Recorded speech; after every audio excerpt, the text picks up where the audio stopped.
Have we started? Okay. Good afternoon. It's a pleasure to be here today. My name is Matilda, or Tilly Bubb. I'm the Interim Grants Manager at the Boise City Department of Arts and History. I'm here with my colleague, the Communications Manager, Jennifer Wybar. She will be fielding our Q&A.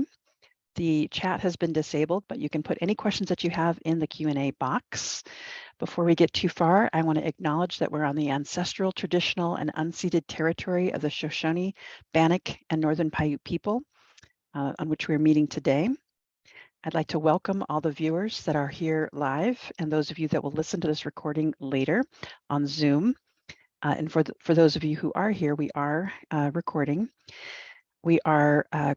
Today we're going over the Arts and History Grant Program. This is an informational session about our fiscal year 2024 grants.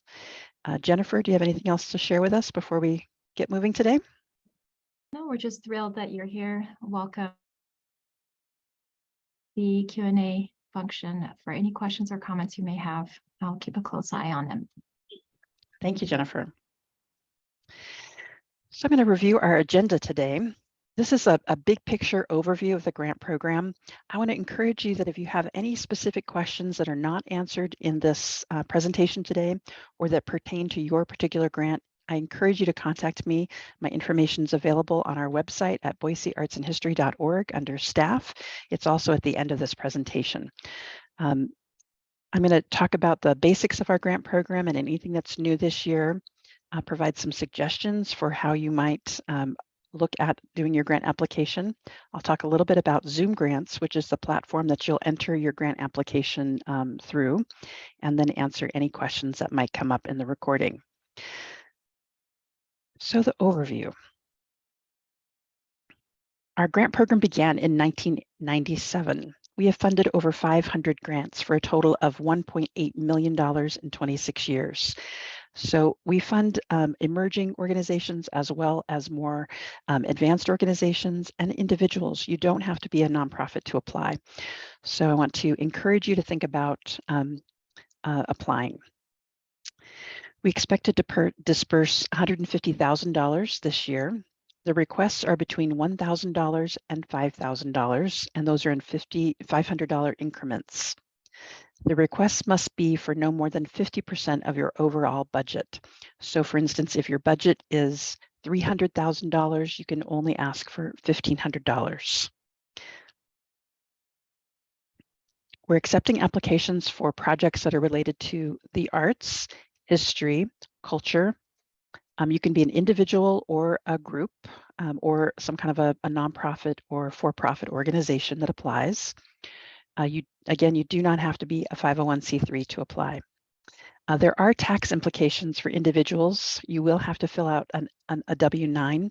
So for instance, if you and a friend are collaborating on an application, you want to discuss that ahead of time to decide whose name will be as the lead on the application, because that person will have to fill out a W-9 and that consult with your accountant and what tax implications that might have for you. We are really encouraging new applicants to apply. This is an example of an applicant from last year that received a grant, the African Community Development Project, which did a project to bring together new immigrants to focus on basket weaving techniques. So sometimes it's intimidating to apply for a grant if you've never done it before. You're not quite sure how to answer the question or what to put in your budget. These are things that I can help you with. So I don't want you to be intimidated by the process. It's very straightforward. And then I'm happy to review grants ahead of time before you put your application in, actually submit it. So there's lots of ways that we can help you on that grant application if you're new. Some of the ways that we provide guidance and assistance. So there's this workshop today. I can meet with you one-on-one to answer questions. You can send me a PDF of your grant application and process, and I can review that and actually give you feedback on the ways that you answered the questions and how it might best help us in terms of clarity. I can review your budget ahead of time. I can talk through the project with you to better understand the public good of your application. So there's lots of ways that we can provide guidance and assistance to you. I'd like to encourage you to go to our website, Arts and History website. It's boiseartsandhistory.org. When you go to that website, you'll see under programs, you can click on the grants tab, and you can find out more specific information about how to fill out that grant application. It reviews criteria, how to access the Zoom grant portal. Zoomgrants.com is the portal through which you'll apply for the grant. You can also see really cool information like who has received a grant before and what did they get a grant for. So you can look at that and get a concept for, is your grant fitting in with the types of grants that have been granted previously. So I'm going to go into depth into the types of projects that you might apply for. And then a caveat at a time, if you don't find that we are open to what you're looking for, the Alexa Rose Foundation is a grant program that's specifically focused at individual artists who are trying to advance their creative practice. Those applications are open in January and they're due in March. So if you don't find that we're the right grantor for you, I encourage you to look to the Alexa Rose Foundation. So what do we fund? We fund the performing arts. So that can be a dance performance, a theater performance. Some of our past recipients have done puppetry, Shakespeare performances, musical theater, dance. So any kind of performing arts that has a public exhibition component. We fund visual arts. So this might be to develop an exhibition of your own for showing. It might be doing some kind of a group exhibition. It could be teaching new techniques to a specific demographic. So we fund all sorts of visual art. Collaborations, we're really interested in looking for ways that the community can partner together. So you might be bringing together musicians, filmmakers, a cultural initiative. For instance, this last year, this is the slide that I'm sharing with you is a focus on the Mexican American community. We also focused this last year, the Chinese community received a grant to do a performance that was a combination of visual and performing arts, as well as information about the history of the Chinese culture. So we're very open to collaborations. Initiatives from community cultural groups. This is an image referencing the African basket weaving organization that received a grant. So if you are from a particular cultural group and are looking to do projects that focus on a heritage craft, for example, this is a grant program that is for you.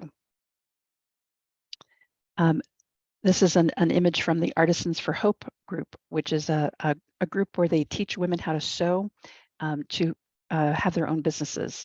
So that's another example of an initiative of a cultural group that has received received a grant from us before.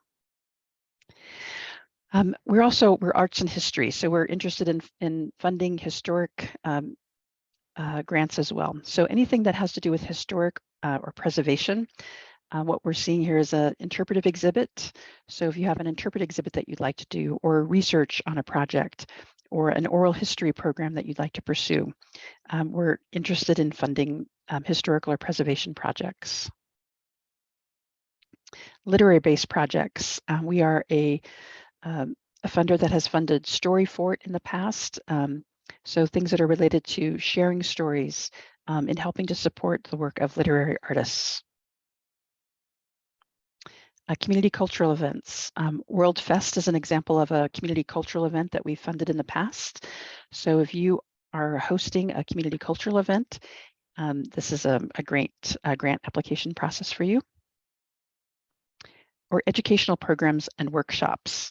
So that could be something that's actually teaching a creative craft, or it could be something that's helping to support people in the creative industries, such as teaching artists how to have business skills.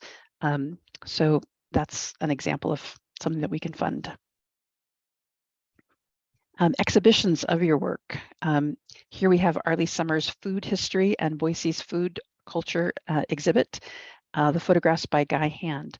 So again, what we're really interested in how to make the arts more accessible and history more accessible to the public. So something that you're doing where you're using your skills to create something and then share that out with the larger community. Okay, the basics of the grant application. Hopefully by now you have a really good idea of whether or not the project that you're thinking about fits into our grant program. The grants are opened May 1st through May 16th. That means it's open now. So if you want to go into the Zoom grant app and create a registration for yourself, you can see what we're asking for. So you're applying for a grant or a project, or a project or an event is what your grant is. So we don't fund general operating expenses. It has to be some kind of a project or an event. And it has to have some kind of public accessibility. So can the public experience your project or event? The event or project must occur between October 1, 2023 and September 30th, 2024. That is our fiscal year, and this is the fiscal year 2024 grant cycle. So if you have a project that's happening in August, unfortunately, we cannot fund that, the August of 2023. Anything that's happening this summer, it's too late to fund anything that's happening this summer. So it has to be something starting October 1 to next year, September 30th, 2024. The project also must happen within the city limits of Boise, Idaho. This is because we're City of Boise, we're funding with taxpayer dollars. So the event or the project must be within city limits. The venue must be also within city limits. And if you have questions about whether or not the venue or the project that you're looking at is within city limits, you feel free to contact me and I can help you identify that. The other aspect is it has to be either free or low cost. And for us, low cost is under $20. And that's, again, to focus on the accessibility of these events for the public. The project's venues must also meet ADA accessibility requirements. And if you have questions whether or not your venue is ADA accessible, I'm sure that you can ask that venue and find that information out. If you have trouble identifying a location that is ADA accessible for your project or event, you can also contact me and we can troubleshoot on what might be appropriate for your project or event. The applicant must also comply with our Department of Arts and History Equal Opportunity Statement, which is that the Boise City Department of Arts and History does not discriminate in its programs and activities on the basis of race, religion, national origin, sex, age, sexual orientation, gender identity, and/or disability. So your project or event must also comply with this statement. So we'd like to think that COVID-19 is gone, but it still pops up its head every now and then. So if you have questions about whether or not your project is meeting guidelines of COVID-19 safety protocols, feel free to go to our website at cityofboise.org/COVID-19, and you can find any information there that's current about requirements for special events related to COVID-19. As I noted earlier, if you're awarded funding, you must sign an agreement. That's a contract between you and the city that's basically has a scope of services that your grant outlines, saying that you're going to do the project. And then you also must submit a W-9. And at the end of the year, we'll give you a tax statement that shows that you've received this grant. If you are fortunate enough to be awarded a grant, when you sign that contract with us, you're awarded 80% upfront after you sign the contract and provide your invoice and a W-9. And all of that is transacted through the Zoom Grants portal. Then you do your event or your project. And then when you're completed with that event, you submit a final report within 30 days after that event, and then you'll receive the last 20% of that grant. If you need extra assistance, so for instance, if you need translation services at your event, if you need interpretation, physical accommodation or other. Or if your event changes. We've had some cases, particularly during COVID-19, where there were cancellations or things had to change due to the protocols that were put into place. Your grant isn't necessarily voided. You can contact me. We can identify, are there ways that we can change what your grant application is? Can we change the date? There are some cases where it has to change fiscal year. So there are accommodations that we can assist you with if something unexpected comes up. The final report submittal, that needs to be submitted within 30 days of your project. What we ask in that final report is basically for you to tell us a story. How did that project go? Did you have any obstacles that you didn't expect? What was your audience? Did you make money on your project? What was the experience of your performers or your visual artists? And then you share visual examples with us. So all of the examples that we're sharing with you through this grant presentation today were shared with us by our grantees so that we have an archivable pieces of information about your performance or your event. So you can add video attachments, photographs, data or statistics on that project, samples of what was created for this project. That's all goes into the final report, and then that becomes part of our archive about the grant program and how we're serving the city of Boise through the arts and history. Okay, so you might be asking yourself, what's the criteria and who's making these decisions? We have a selection panel that we put together that is from members throughout the community. And the criteria that we ask them to judge the grant applications on. First, is there a really clear description of the project? Do we really understand what you're applying for? We look at the bios of people, and we're relying on people who have artistic, historical, or cultural experience so that we can trust the people who are putting this project together. We're looking for strong work samples. Can you give us examples of what you've done before in this arena so that we have confidence that you're going to be able to complete the grant? Are you inclusive? Are you collaborating? Are you experimenting, or are there types of innovation?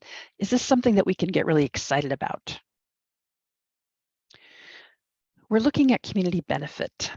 Why is your project meaningful? How are you making a difference in this community? Who is your target audience? How affordable is your event? Is there a community focus? So you want to be able to put forward information that really relays to the grant panelists what the community focus of your event is, the community benefit of what it is that you're doing. We also look at management.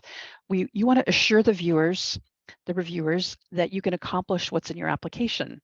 So you want a project scope that really is appropriate for the amount of money that you're asking for and the time frame that you have.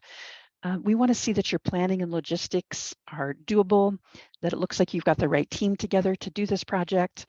And we want your budget to really line up with what it says that you're doing so that we are really confident that if you are awarded this grant, you're going to be able to do it, you'll do it on time, you'll do it in budget, and that you have the management skills to be able to implement that.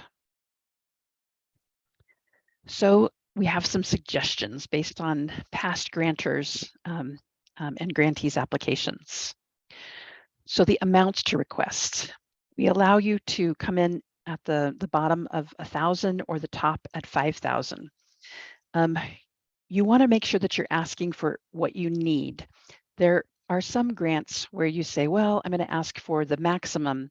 I really only need 3,000, but they may not give me everything that I want. So I'm going to ask for more than I need, and maybe they'll cut it down to 3,000. Well, our grant program works a little bit differently. We really try to fund what you need. So if we can't fund your full grant amount, we have a tendency to not fund it at all. So if what you need is really 3,000, don't ask for 5,000, ask for 3,000. So really ask for what you need, not don't pad your budget, for example. Because we're going to try to respond to your full request, not a partial grant. If you've never applied to Arts and History for a grant before, we suggest that you apply between $1,000 to $3,000. This is because you're newer to our grant program, and it's better to start a little bit smaller and know that you have something that's more doable, and then build up your trust and your demonstration of your skill, and in future years ask for that $4,000 to $5,000 amount. We want to remind individuals and small groups that you're going to have to fill out a W-9, and then there's a tax implication for that. So be aware of that. We also want to remind you that you can use in-kind values in your budget. So let's say somebody's donating food for your event, or somebody's donating the use of equipment. You want to actually put that in your budget, and that's one of the ways that you can get to that 50% that you need to show that you're getting 50% of your grant application from somewhere else. So that doesn't have to be all cash, it can also be in-kind. And then you want to confirm your partnerships. You don't want to say in your grant application, I'm going to work with so-and-so, and that person doesn't know that you've put them in the grant application, because they might be a grant panelist sitting on that panel, and then they're going to say, they never talked to me. So that will hurt your grant application if you put someone on your application that you haven't actually confirmed that partnership with. So make sure to confirm all partnerships and individuals that you put in your grant application. We also want you to really focus on the application questions. That's probably the most important tip that I can provide in any grant application process. You want to really pay attention to what are the questions that they're asking you and what is the criteria that they're judging you on, and write your questions to those questions and to that criteria. So answer the questions very clearly, as concisely as you can. Please make sure to use proper English if possible. If you need translation assistance, you can contact our offices and we can help you with that. Or if you need reviewer assistance, I can be available for that. Our goal is to make you shine in that application process. We want you to put forward the best application process possible. So if you need help editing, you can come to me for that, or you can go to other people, friends or people on your board, to help you make sure that your answers are as clear and concise as possible.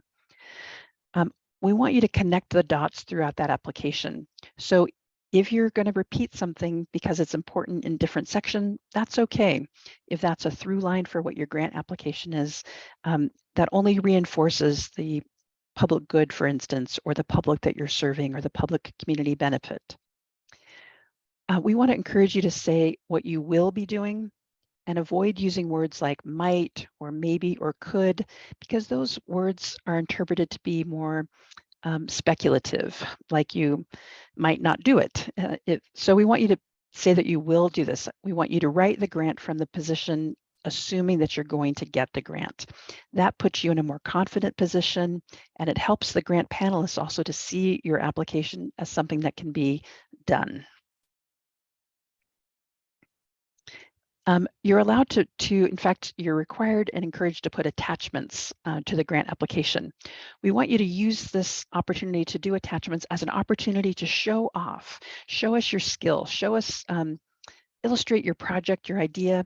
Maybe you have similar work that that is related to your grant application. We want to understand the quality that you're producing at. We accept many different types of file formats, or we accept links. So there are multiple ways that you can provide attachments that can really show off what you do. Video links to supplement the questions are also okay. So depending on what your project is, you can provide an attachment that really gives us a sense of what your project is related to.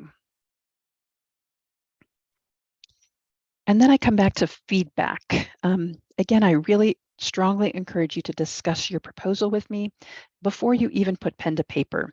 Maybe just give me a call. My phone number is on our website, and or you can email me and we can discuss it over email. And pitch me what your idea is. What are you thinking about doing? And I can talk that concept through with you to make sure that it's appropriate for our grant cycle. And then prior to submitting your application, you can actually save your application as a PDF before you submit. If you can send me that draft review before June 6th, which is a week before the grant closes, and earlier is always better, I'm happy to actually review your actual grant and give you feedback. Again, I'm not a panelist. I'm a facilitator, so I will not be judging your grant and the grant cycle. I'll be facilitating the panel who will be judging you. So my job is really to make you look as good as possible. I want you to put forward the best grant application possible. So let me help you do that. And a reminder, if you're going to share that grant application with me, you want to make a PDF, but don't submit it yet. Just send me the PDF of your grant in process. And then if you get the grant, we're going to provide you a checklist with instructions on what to do. Primarily, that's focused at making sure that people are aware that we're underwriting your grant application. So we have requirements regarding putting our logo on your promotional material, referencing us at the beginning of your presentation or your event so that people understand that the City of Boise and the people of Boise have underwritten the event that you're putting on. We want to encourage you, if you receive the grant, to continually refer back to your application that was accepted to try to ensure that what you're doing, what you're implementing is actually what you said you were going to do or implement. And again, if that changes for things that are unforeseeable, for reasons that are unforeseeable, we understand that and we're willing to adapt that grant application with you, but you have to contact us if your grant or project, if your event or project ends up being different than what you applied for. You need to contact me and let me know what that change is so that I can note that in your files. We don't want you to go through the project, submit a final report that's very different than your grant application, and then there's a question about whether or not you spent the funds appropriately. So it's okay that things change, but you have to contact us. But again, another way to prevent that from happening is just refer back to your grant application and do what you say you're going to do. I'm going to talk briefly about Zoom Grants. Zoom Grants is a software. It's a portal. Billy? Yep. We're going to pause for 1 second and just take a couple of questions. Okay, great. So we did have one. I'm hoping to bring an internationally renowned author to Boise for a public reading and event. With this grant fund the author's travel costs and honorarium for her visit to Boise? It is possible. Do you want to mute? Thanks. Yes, if the event is in Boise, it is possible to apply for travel funds and for an honorarium. That is an allowable expense. I will add to that we have had success funding projects that really connect the international visitor with our local community and or is paired with a local creator or creative individual. So co-creation or co-participation is highly encouraged. Thank you. We really appreciate that additional note because that's really what we're going to be looking for. If that travel and honorarium was really for that individual's benefit, but didn't have a public good, then even though it would be an allowable expense, we might not be as likely to fund that. But if you can show us that you're bringing that person here because they're going to have a partnership with a local, maybe they're going to mentor people here locally, there's going to be a public performance, and there's a really big public impact to that person coming to Boise, then your application is going to be much stronger. So it's the same application, one with just an individual benefit and one with a public good. Your application with a public good is going to be much stronger. Other questions, Jennifer? There are none so far outside of this one. So please keep adding your questions to the Q&A and we will address them in the Q&A period following the Zoom Grants tutorial. Thank you, Jennifer, and thank you for asking that question. Okay, back to having trouble advancing my slide. There we go. Okay, Zoom Grants. So Zoom Grants is really just a grant portal that allows you to create an account, and then you log into that account. When you pull up your account page, you'll see one section where there's application questions that you can respond to in the boxes. It gives you minimal and maximum text numbers that you can so you can see how much space you have to answer your questions. There's a place for an application budget. There's actually an application budget template that you can pull up, so it's really clear what we're looking for in the budget. And then there's a place to add attachments. So all of that should be pretty straightforward. If you have any trouble with Zoom Grants, the Zoom Grants has their own technical support people, and I'm actually new to Zoom Grants as well, since I'm just the interim grant manager. So I'm learning it alongside you, but we have some experts here at the city that I can go to for answering questions as well. Okay, I think that brings us to the end. Are there any additional questions? Or Jennifer, are there any questions that you want to throw into the mix? Not so far. Okay, I'm going to stop sharing. I want to thank everyone who came to this grant panel today, and those of you who are listening to it online after the live event. If you have questions that have come up throughout this presentation, I encourage you to contact me. Again, my name is Tilly Bubb, and I'm the interim grant manager at the Department of Arts and History. My email is mbubb@cityofboise.org. You can email me, and I can try to answer your questions. We really look forward to seeing what grants come through from both emerging and established organizations and individuals. We are grateful for your participation in Boise's cultural community, and we look forward to seeing you in the next year. So thank you so much for attending today. Have a great rest of your day.